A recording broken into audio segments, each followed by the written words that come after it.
Welcome to the Tech Egg. Don't get scrambled. Enjoy the video. You begin by identifying the item you want gone. Right-click the desktop icon to inspect properties so you know if it is a shortcut, folder, or system link. Once done, note the target or type field to understand why it exists. Some icons are pinned or system managed. Make sure to save any open work and close related apps. This prevents data loss and locked files. This step sets you up to remove the icon safely, rather than deleting the wrong object. You now perform the removal. If it's a regular shortcut or file, right-click and choose Delete or press the Delete key.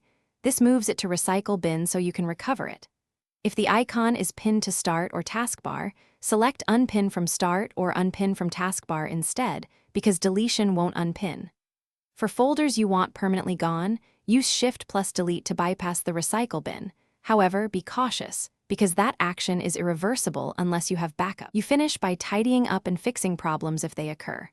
Empty the recycle bin to finalize deletion, but only after confirming you won't need the file.